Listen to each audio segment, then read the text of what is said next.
Hey guys, it's Gato, the editor. I'm out here looking for Jory. I'm really close to his last location. Man, it's so dark out here. If any of you guys have any idea where he could be, leave me some comments, let me know, and hopefully we can find him real soon. Have you ever been interested in buying a Hamilton Khaki field watch, but you're not sure if it's worth the money? Well, in this episode, I'm going to tell you why you might want to hold off on that purchase, because the watch I'm wearing on my wrist right now has just changed everything when it comes to field watches. It is 2:15 p.m. Let's get down to business. Earlier this month, Timex had everyone on the internet buzzing about their unveiling of the Timex Expedition North Titanium Automatic 41mm field watch. That is a very long title, but we'll just call it the Timex Expedition North. Now, myself, being an admitted field watch fanatic, field watch fiend, field watch fetishizer, I have a problem when it comes to field watches. I'm just... But with all my problems, I had to have one. And thankfully, some of my viewers, specifically Ian Lyle, they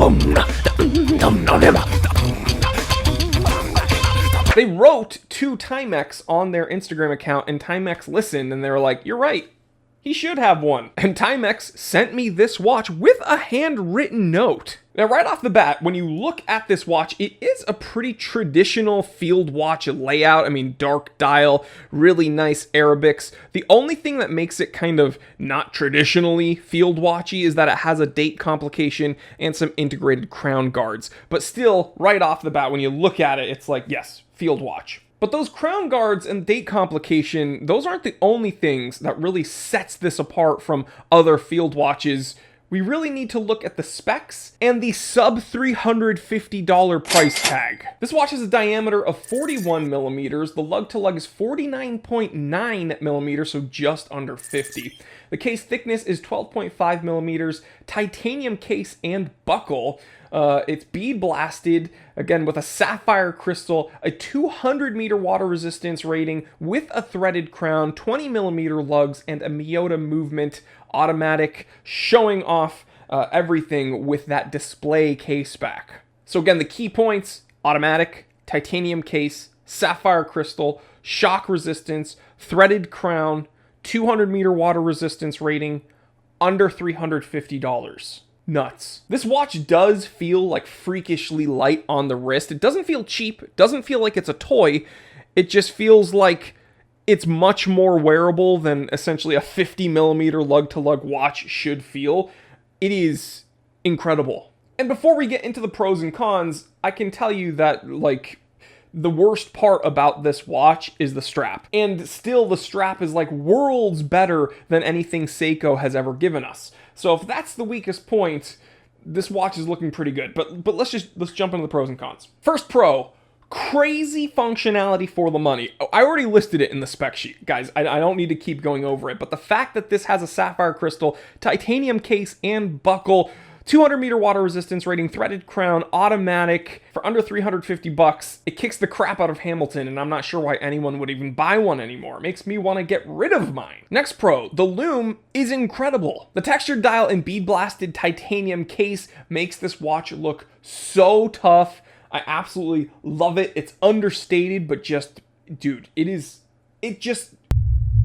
so cool. And again, guys, the final pro has to be, this is the most capable off-the-shelf field watch that I've reviewed, and it's cheap, but it's not perfect. So let's get into the cons. Now, I mentioned the strap is probably the weak point, not because it feels bad or it's like breaking down. It's just, I would probably put this on a man cave leather strap if I wanted leather, or, you know, like I'm not allowed to say NATO.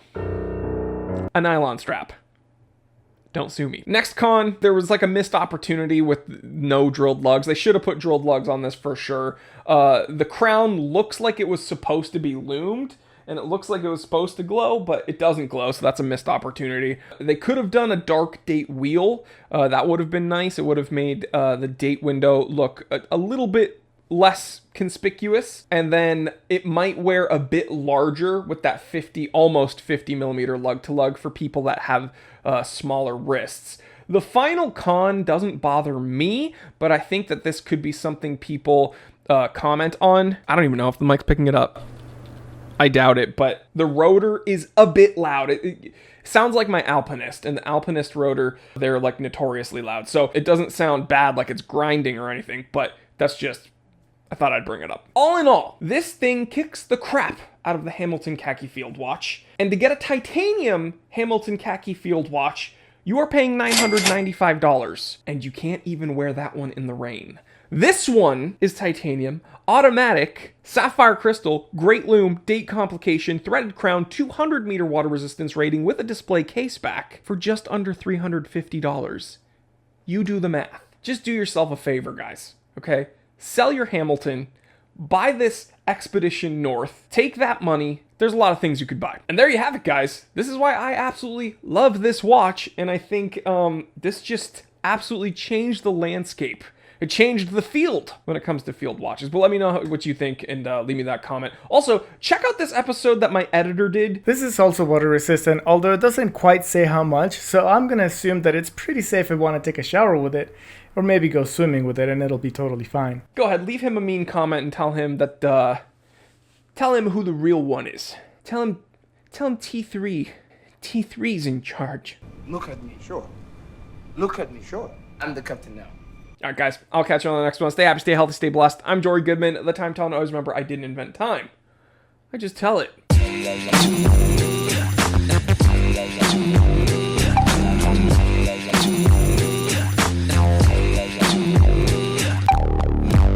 Nice one. Nice one. Good job.